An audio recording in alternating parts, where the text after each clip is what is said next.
the Ratte, mega tank.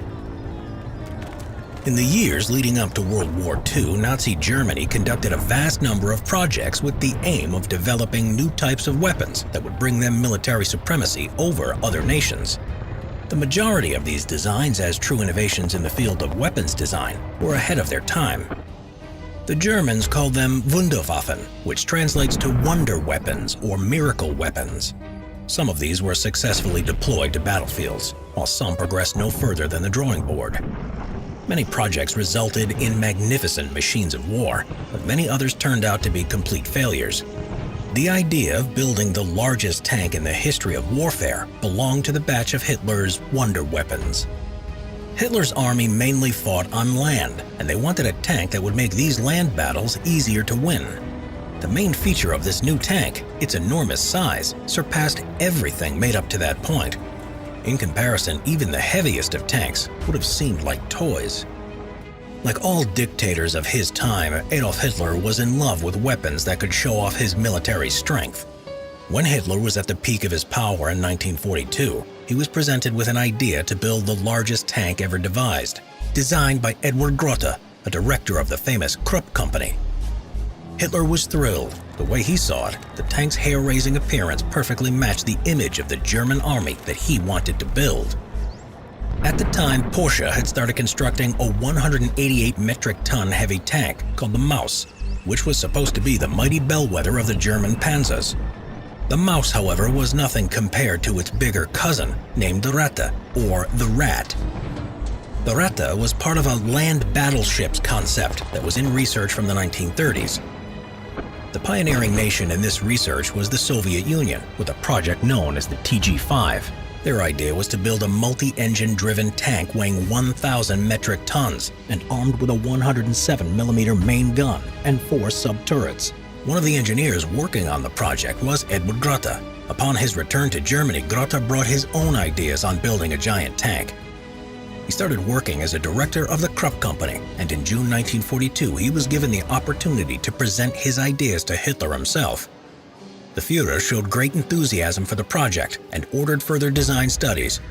Grote responded with a series of drawings as a base for the future project designated the Landcruiser P1000 Ratte, or Landcruiser P1000 the Rat. Edward Grote outlined the weight of the Ratte tank to be a staggering 1,000 metric tons. It was an enormous weight compared to any other tank at that time. The latest German tank coming out of the factories, the Tiger I, was only 54 tons. The Ratte's armament set alone weighed 300 tons.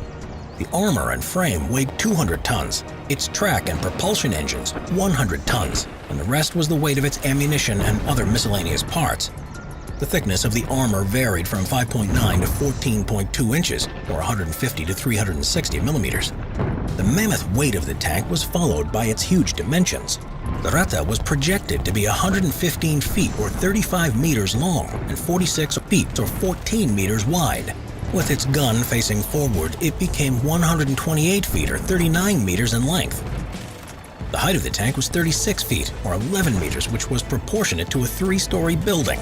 The Ratte was so huge that it even had its own lavatory system and a vehicle bay to hold 2 BMW R12 motorcycles, while it was projected to have a crew of 41 men. The dimensions and weight of the tank necessitated it to have very wide tracks to provide the proper distribution of pressure on the ground. The Ratte was designed to have 6 tracks, each one 3.9 feet or 1.2 meters wide, 3 on each side of the chassis. Setting a 1,000-ton monster into motion would have been a challenging task, as it would have required about 12,000 kilowatts or 16,000 horsepower to move the tank. The first choice of propulsion was 2 MAN V12 Z3244 24-cylinder diesel engines of 6,300 kilowatts or 8,400 horsepower, which were similar to those already in use by German U-boats. The alternative was to use 8 Daimler-Benz MB501 20-cylinder diesel engines of 1,500 kilowatts or 2,000 horsepower. These engines were used on German E-boats.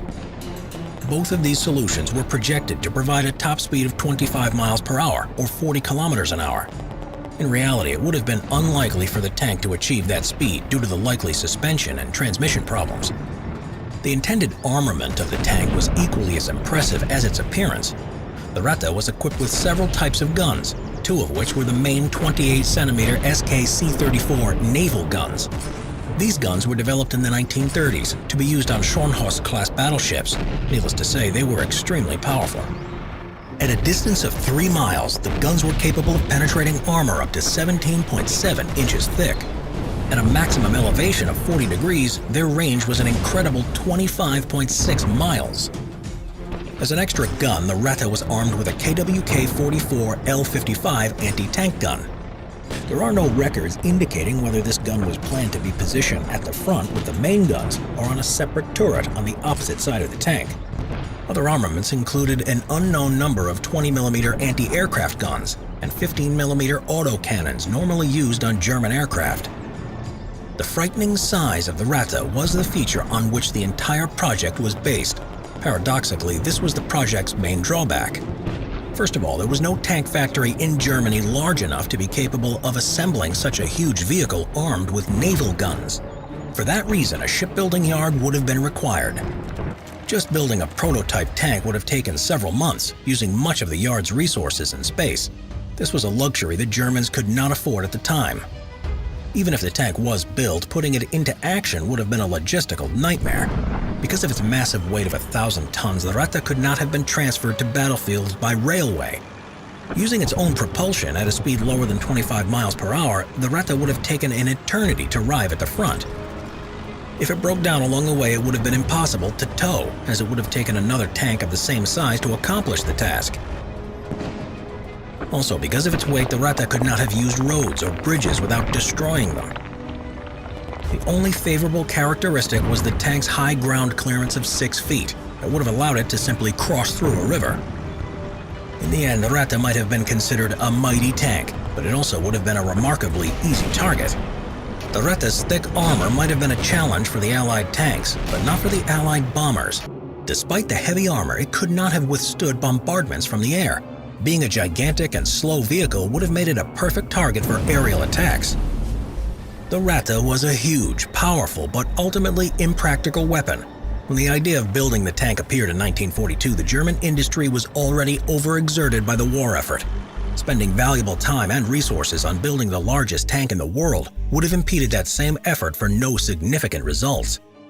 That's why the Minister of Armaments, Albert Speer, canceled the project in early 1943 before it even entered the production phase. The Retta remained just another of Hitler's great fantasies. As German General Heinz Guderian wrote in his autobiography, Hitler's fantasy led him into the realm of the gigantic.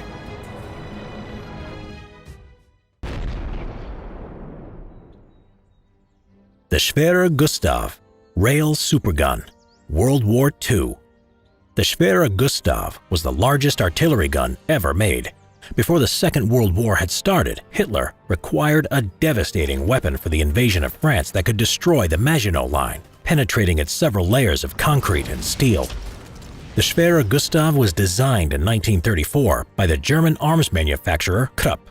This giant railway gun weighed 1,350 tons and had an overall length of 47.3 meters, or 155 feet 2 inches. It was mounted on a railway chassis running on specially constructed tracks and had to be disassembled and assembled to set up. Even a set of outer tracks were required for the cranes to achieve this. Its barrel length was 32.5 meters, or 106 feet 8 inches. And could only move up or down at an elevation of 48 degrees, with horizontal targeting achieved via curved tracks. The weapon caliber was 80 centimeters, or 31 inches, and the heavy concrete-piercing or high-explosive shells weighed 7 tons, making them the largest and heaviest shells of any artillery piece in the world. The gun could fire over a range of 47 kilometers, or 29 miles. After a number of shells were fired, the barrel would wear away and need replacing. The artillery gun required a staggering number of crew. 250 crewmen were required to assemble the gun, which took 3.5 days, while 2,500 crewmen were needed to lay the tracks. Flak battalions were also a necessity to protect the gun from air attacks, as it was highly visible due to its size. The Schwerer Gustav would be constructed throughout the 30s, but it would not enter service until 1941, therefore missing the French invasion. The gun would be transported to the Eastern Front and used at the siege of Sevastopol, where 4,000 men were required to set it up in position. It fired 300 shells at several enemy positions, including Soviet fortresses and ammunition magazines. After this, the Schwerer Gustav was transported to Leningrad, but the attack was cancelled. It is unknown whether there was a second gun constructed or whether it was a nickname by the German artillery crew, but in 1942, Dora, as it became known, was operational at Stalingrad, but withdrawn by the Germans. During 1942, the Germans proposed to construct a new version of the gun, mounted on a self-propelled platform that could move without railway tracks, called the Landcruiser P-1500 Monster. However, the idea was eventually scrapped. As the war was coming to an end, the Schwerer Gustav, some sources say, was destroyed by the Germans to prevent capture on the 14th of April 1945 and its ruins studied by Soviet specialists. Overall, the Schwerer Gustav was quite an impractical weapon, demanding a large number of crew and setup to become operational. Yamato, super battleship. Largest battleship in history. World War II. Design. The Yamato class of battleships were the pride of the Imperial Japanese Navy during the Second World War. This class were the heaviest battleships ever built. The Yamato-class battleships were not only the biggest of their kind, but were also the most powerful, with the largest amount of artillery mounted on a ship. The intention behind the design was to counter the numerical supremacy of the American Pacific Fleet. Since they didn't have the economic or industrial capacities to build a large quantity of ships, the Japanese decided to build larger battleships that could respond to numerous enemy ships at once. The Imperial Japanese Navy required a super heavy battleship that would be armed with 18.1-inch guns, and armor that could withstand the impact of 18-inch shells. Furthermore, the ship had to have a top speed of 27 knots and a cruising range of 8,000 miles at a speed of 18 knots. After these requirements were received, the designers commenced development in 1935. After the initial plans were made, it was decided that the ship needed a displacement of 69,000 tons. The dimensions of the battleship were more than impressive. The overall length of the ship was 839 feet, with a beam width of 127.7 feet. The protection of the Yamato was equally impressive. The total weight of the armor was 22,534 tons, which was 1/3 of the entire displacement. The thickness of the armor varied from 8 inches to 16 inches depending on the section. The deck armor was between 7.9 and 9.1 inches, while the gun turrets were protected with armor ranging from 9.5 to 26 inches. This armor was supposed to protect the Yamato from all Allied naval weapons. The Yamato class of battleships were powered by 4 steam engines, with 12 boilers and a total power of 150,000 shaft horsepower. Even at maximum speed, the Yamato had great maneuverability. Ships in the Yamato class. The Imperial Japanese Navy ordered 2 battleships of the Yamato class in 1936. The first one, Yamato, was built in the Kure shipyards, and the second, Musashi, in the Mitsubishi shipyard in Nagasaki. Both shipyards had to be modified to handle the building of these enormous ships. The production of the ships were kept a secret, so large fences and canvas were placed around the docks to secure it from spies. As well as this, if a worker mentioned the project, they may have faced death. The Navy ordered 2 more battleships in 1939. The building of the first one, named Shinano, commenced production, but after the Battle of Midway it was decided that it would be converted into an aircraft carrier. The last one, unofficially named No. 111, was never finished. Armament. The armament of the Yamato battleships was in accordance with the scale of the ship and its purpose. The primary armament consisted of 3 triple turrets with Type 94 46-centimeter guns. These 69.4-foot-long guns could fire a 3,219-pound projectile at a distance of 26.1 miles with a rate of fire of 1.5 projectiles per minute. These were the largest and most powerful guns ever put on a ship. The entire weight of one turret was 2,774 tons, which equaled the weight of a fleet destroyer. The secondary armament consisted of 4 triple turrets with 155mm guns. The anti-aircraft armament consisted of 6 twin-mounted Type 89 127mm guns mounted on the side of the ship above the 155mm guns. Additionally, the Yamato had 8 triple-mounted Type 96 25mm guns and 4 Type 93 13mm guns on the bridge tower. The Yamato even had a hangar below deck for storing 3 to 4 aircraft that were launched with 2 catapults. As the war progressed, the Yamato armament was modified with some guns removed and some added. The first modification came in July 1943, when radars were fitted to upgrade the ship's anti-aircraft defense. At the same time, an additional 4 triple 25mm guns were added to the weather deck. The second modification came in February 1944, when 2 155mm side guns were removed, as they were of no use for anti-aircraft defense. These were replaced with an additional 6 twin-mounted Type 89 127mm guns. The anti-aircraft defense was reinforced with 55 25mm guns, some of which were triple-mounted and some single-mounted. The final modification in November 1944, after the Battle of Leyte Gulf, saw almost all single-mounted 25mm guns replaced with triple-mounted guns, and 27 new 25mm guns. After this, the Yamato had 152 25mm guns in its armament. Fate. Even though Japan invested much of their capacities in building the Yamato-class battleships, their use during the war was underwhelming. The Japanese built the battleships to confront other ships on the sea, failing to foresee the development of aircraft as the most powerful weapon in the war. It could be said that Yamato was already obsolete by the time it was built. Battle of Midway.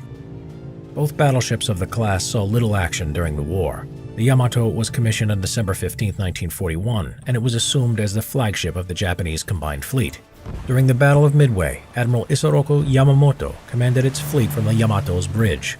As the battle ended up disastrously for the Imperial Japanese Navy, the Yamato was withdrawn to Japan, where it served as a headquarters ship, missing the Battle of Guadalcanal.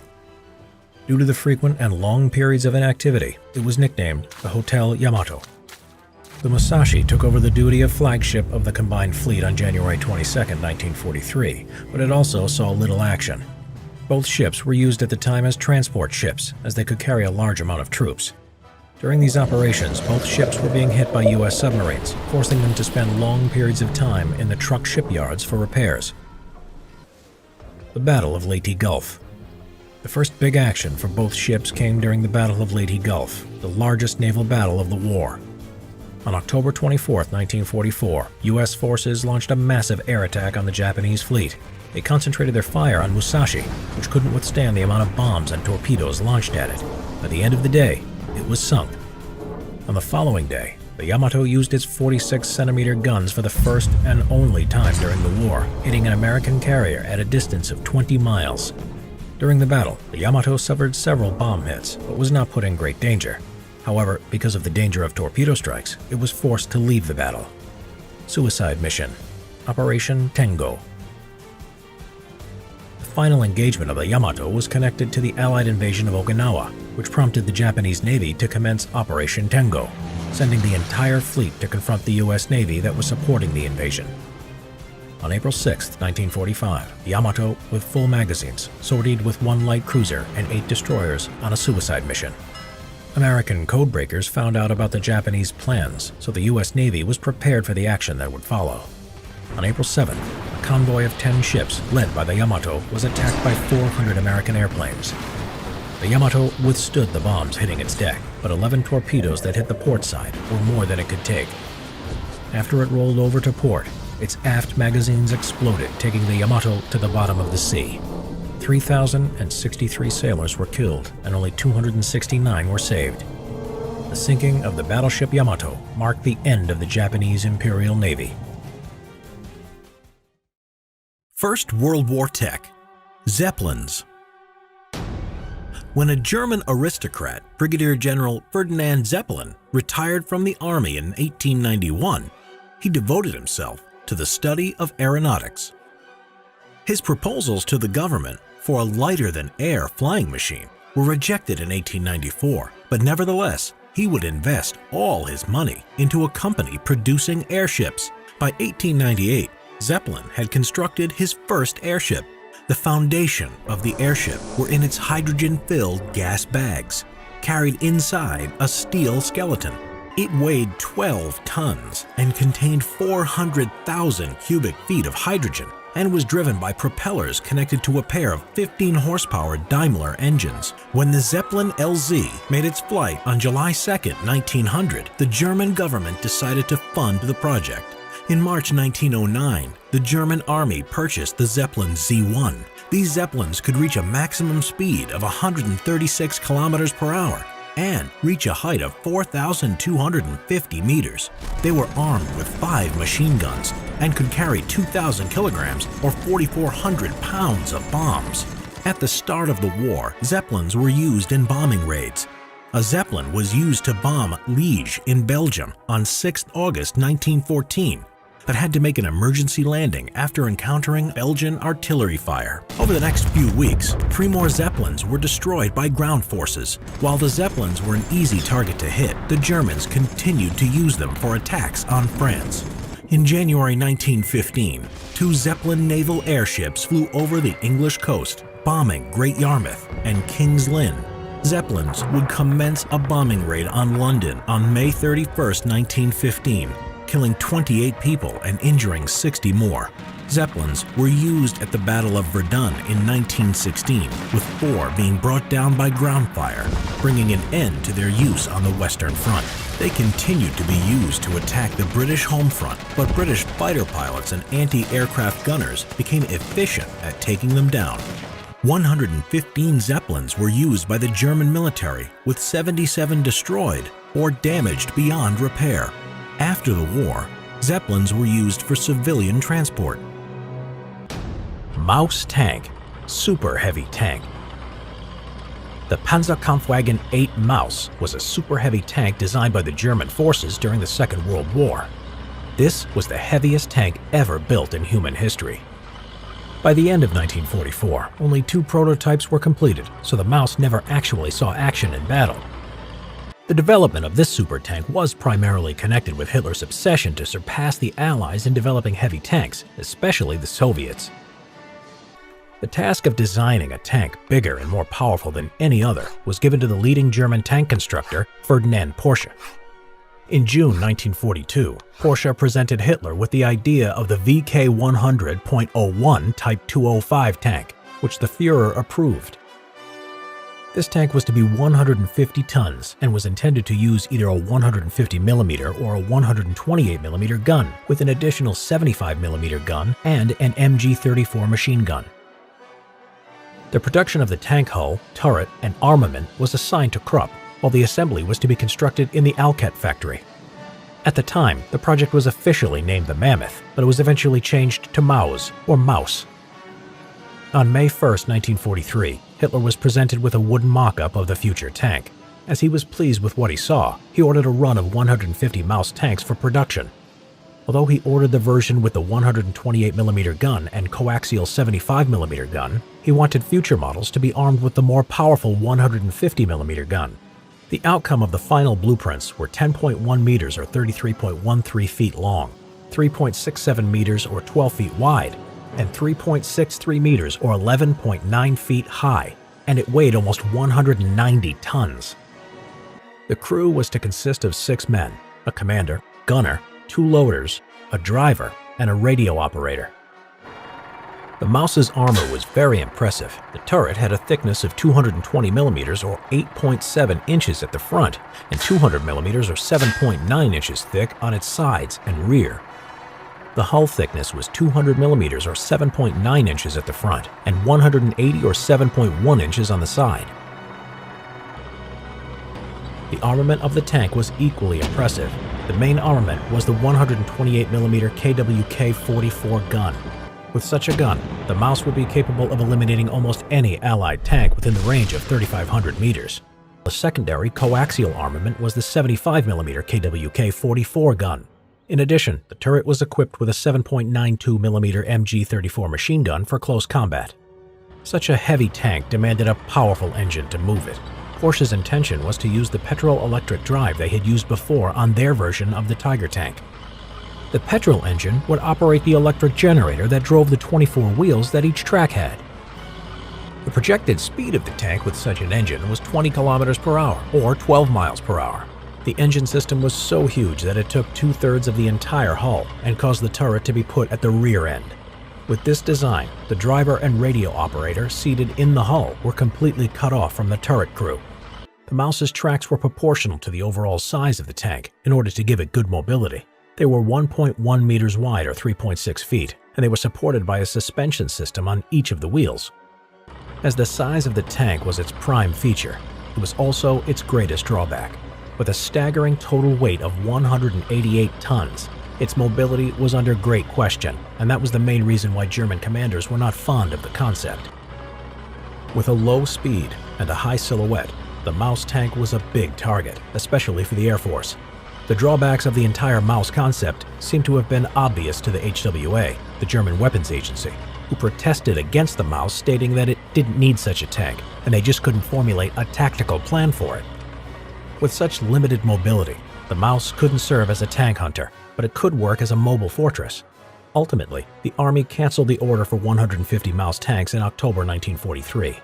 In the next month, Hitler ordered the development of the Maus to be ceased, and he believed resources could be better used for other projects. Authorities, however, allowed Porsche to continue building their prototypes. The first prototype, the V1, was produced in December 1943. Although it had no turret, it was equipped with a dummy turret to simulate the weight for tests. The V1 had a 1,080 horsepower Daimler-Benz MB509 V12 gasoline engine, which produced a speed of only 13 kilometers per hour or 8 miles per hour. Tests showed that the weight of the tank proved to be a great obstacle. Constructors also realized that the weight of 188 tons meant that there was no bridge in Europe that the Maus could cross without destroying it. To overcome this problem, the V1 was equipped with a huge snorkel that allowed it to be submerged to the depth of 8 meters in order to cross rivers. The second prototype, the V2, came in mid-1944 and was substantially different from the V1. This version had a real turret installed. The engine was replaced with a 1,200 horsepower Daimler-Benz MB517 diesel engine. The V2 had an advanced electric steering system and a new Skoda gear system. All these elements, however, showed only slight improvements. Prototype tests were being performed at Kummersdorf, near the Böblingen Porsche proving grounds. Tests were marked by frequent engine failures and production delays caused by Allied bombings. Finally, in August 1944, Krupp was ordered to cancel the production of the Maus hulls and to scrap the ones already produced. This was the official end of the Maus tank project. When the Red Army units approached the Kummersdorf testing grounds in April 1945, the Germans managed to destroy the V2 prototype. The Soviets then took the V1 hull and mounted the V2 turret on top of it in order to conduct tests of their own. Today, this tank stands exhibited at the Kubinka Tank Museum. World War II tech, the Tiger I Panzer VI heavy tank. The legendary German Tiger I has a reputation as a machine feared by the Allies, combining lethal firepower and excellent armor. The need to replace the Panzer IV goes back to 1938, when several prototypes were built. In 1941, an order was placed with Henschel for the VK36.01 with a specification of good armor protection, a powerful gun, and a maximum speed of 40 kilometers per hour or 25 miles an hour. The tank had to be larger, and an order was placed in May 1941 for a 45-ton tank called the VK4501. It was armed with an 8.8-centimeter gun. The deadline for the prototype would be on Hitler's next birthday, April 20th, 1942, forcing several elements of the design to be rushed. Once completed, it would be named the VK4501H, the H standing for Henschel. In competition, Porsche had created its own design, the VK4501P, to the same requirements. With both designs meeting the deadline of Hitler's birthday, the Henschel design was selected for production. Designated as the Panzerkampfwagen Tiger Aus E, but eventually, the final design would use a mixture of the parts from previous prototypes by Henschel and Porsche. The Krupp turret and gun would stay the same. The crew of the Tiger tank numbered 5, including the commander, gunner, loader, who sat in the turret, and the driver and radio operator in the hull. The armor was very thick, from 25 to 120 millimeters, offering excellent protection. For traveling on cross-country or preparing for combat, wider tracks were fitted, improving traction. From 1943, the 55-ton tank was powered by a V12 Maybach HL230 P45 gasoline engine, providing 690 horsepower or 515 kilowatts. This was quite underpowered and the tank had a top speed of 38 kilometers per hour or 24 miles per hour. One over-engineering problem with the tank was the overlapping wheel suspension, which became clogged with mud, and on the Eastern Front, this was especially dangerous as the mud froze, completely immobilizing the tank.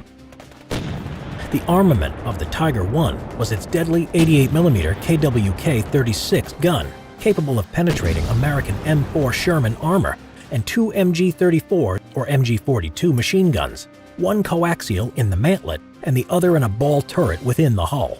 Smoke discharge canisters were also positioned on both sides of the turret. The Tiger I first appeared in Tunisia, North Africa in late 1942, their appearance shocking the British forces.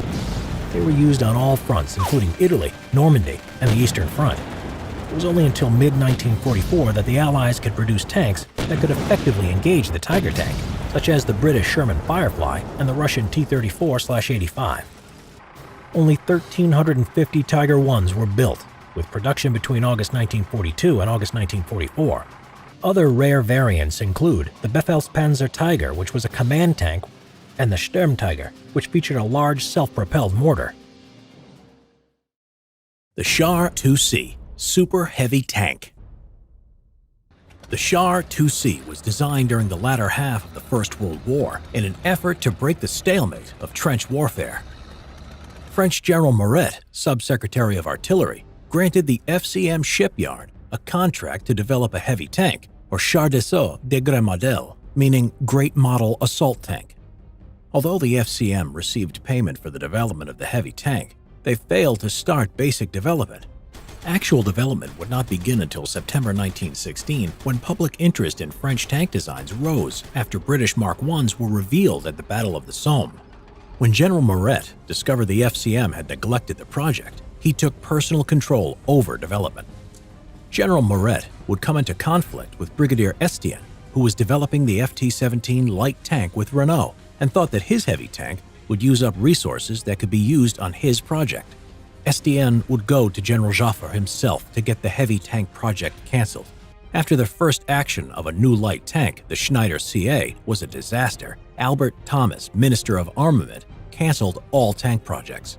This caused Estienne and Murat to work together, eventually getting Thomas to retract his decision. On November 17th, the first prototype of the FCM-1A was ready. General Pétain would order 300 FCM-1As.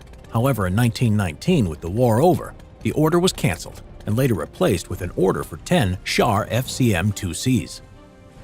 30, 40, and 62-ton weight class variants were intended for the Char 2C. However, the end of the armistice prevented the production of these models.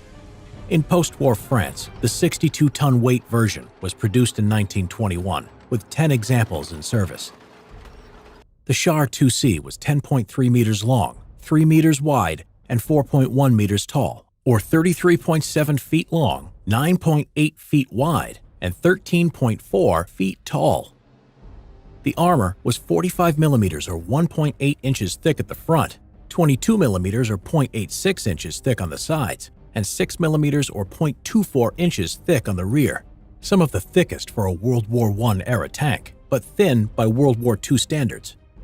It was powered with two Maybach diesel engines, the same type that had been used on German Zeppelins during World War I, which gave it a maximum speed of 15 kilometers or 9.3 miles per hour.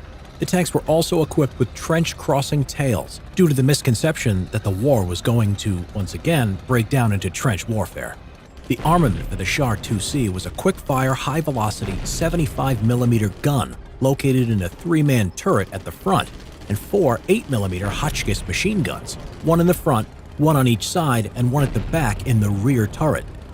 The super tank housed a crew of 12, the commander, driver, gunner, loader, radio operator, mechanic, his assistant, an electrician, and the 4 machine gunners.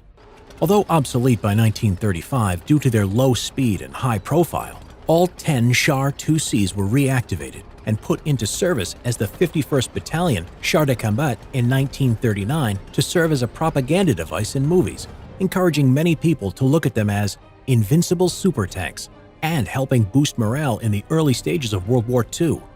Each tank had been named after one of the ancient regions of France. Numbers 90 through 99 named, Poitou, Provence, Picardie, Alsace, Bretagne, Touraine, Anjou, Normandy, Berry, and Champagne. Instead of using them to defend against the German offensive in 1940, the French command ordered them to be shipped to the south of France by rail. However, some of the tanks had broken down and were put out of service. The others that were shipped to southern France by rail were destroyed, instead of allowing the Germans to capture them when a burning fuel train blocked the railway. Number 99, nicknamed Champagne, failed to detonate and the Germans captured it, taking it back to Berlin as a war trophy. It disappeared in 1945 after the fall of Berlin to the Soviets, and it is suspected that it was scrapped.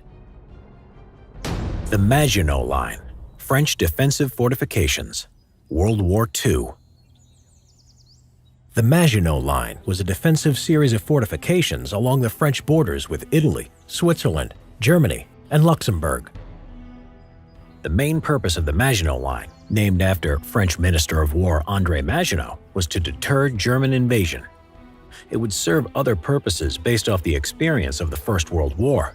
It would save French manpower, becoming a substitute for a reduced army, as France had a shortage of young men for the armed forces. It would also hinder the German army if they attacked, giving time to mobilize the main bulk of the French army. By the time the Maginot Line had been constructed, it had cost 3 billion francs. The fortifications were built throughout the interwar years of the 1930s and were state-of-the-art, a marvel of military engineering. It was not a continuous line as the name implies, but a series of fortifications along the border. The main fortresses were manned by 500 to 1,000 men. They were built of thick concrete, and they had several stories, heavy artillery within retractable armored turrets, and air filtration systems to prevent gas from entering. Inside, there was everything needed to provide adequate living. Recreation areas, kitchens, hospitals, living quarters, supply storehouses, and underground trains on rail lines to move ammunition. Smaller fortresses of around 100 to 200 men also made up the line, covering the small bunkers of 20 to 30 men armed with machine guns. In front of these defenses, on the border, were anti-tank ditches and obstacles, barbed wire, mines, and blockhouses disguised as residential homes that French troops could raise the alarm from if there was an enemy attack. Unfortunately, the French did not prepare for the blitzkrieg tactics of the German forces or their invasion through neutral Belgium, which allowed them to simply outflank the Maginot Line in 1940. Where the Germans did attack the Maginot Line, it did serve its purpose well, and the 400,000 French troops who formed the garrison held up a strong defense. However, these troops could have been used for the main battle within France. Ice Carrier, Project Habakkuk, secret weapon of World War II. During the early 1940s, German U-boats were sinking Allied ships delivering vital supplies from the United States to Britain in the Atlantic Ocean. An inventor called Jeffrey Pike, working under the Combined Operations Headquarters, came up with the concept of a floating, unsinkable platform to launch aircraft from to defend these convoys. His solution was an indestructible aircraft carrier made from ice. While it sounded too far-fetched to become a reality, Winston Churchill enthusiastically approved the idea. Pike identified ice as the material because of shortages in steel and aluminium. It would also take less energy to manufacture. He drew up plans for the Berg ship. The iceberg would be leveled to provide a runway and a bridge. It would then be hollowed out inside to shelter up to 150 aircraft, fuel tanks, and living accommodation. It would be powered by an electric generator driving 20 propellers. The sheer scale of the vehicle and the thickness of its ice hull, at 40 feet or 12 meters thick, would make it unsinkable. In 1943, a scale model prototype measuring 60 by 30 feet or 18 meters by 9 meters and weighing 1,000 tons was constructed to test the concept at Patricia Lake, Alberta, Canada, where the climate was suitable. The prototype, powered by a single horsepower motor, worked, surviving throughout winter and summer. However, ice as a building material could be brittle. So, Pikecrete, named after Jeffrey Pike, was developed, which was a mixture of 14% wood pulp and 86% ice. This made it easy to work with, and it melted slower and was a stronger material. Winston Churchill, excited by the results of the prototype, ordered a full-scale ice ship to be constructed named Habakkuk, and the Canadians confidently planned to make this happen by 1944. The project was eventually abandoned due to several reasons: rising costs and material demands on the war effort, its slow speed of just 6 knots, and the fact that Portugal had also given permission to use airfields in the Azores, a group of islands in the Atlantic. But overall, the idea was perhaps just too far-fetched. First World War tech: dreadnoughts. British Admiral John Fisher, 1st Sea Lord, was the driving force behind the dreadnought, a new type of warship that made all previous ships redundant. HMS Dreadnought was a revolutionary design and the first of its kind when it launched. Completed in 1906, the Dreadnought was heavily armed with 10 powerful 12-inch or 305mm caliber guns capable of firing accurately at long distances. Previously, the Royal Navy had battleships armed with just 4 12-inch guns, and Germany's equivalent had 4 11-inch guns. The Dreadnoughts were much larger in appearance than their predecessors due to the extra weight of the big guns and its armor plates. Yet its speed was superior, reaching a top speed of 22 knots. It was also the first major warship to be driven solely by steam turbines. The appearance of the Dreadnought sparked a naval arms race between Britain and Germany. Soon they would be competing to build more Dreadnoughts, and by 1914 the Royal Navy had 29 Dreadnoughts, while the Imperial German Navy had completed 17. During the First World War, naval engagements were rare, which was the opposite of what was predicted based on a recent event in naval history, the Battle of Tsushima, during the Russo-Japanese War of 1905. The Battle of Jutland in 1916 was the only major example, and even then sinkings were few and far between. Later in the war, a new type of dreadnought would come about, called the Super Dreadnought. The first of these, the Queen Elizabeth class, demonstrated superior firepower, protection, and speed.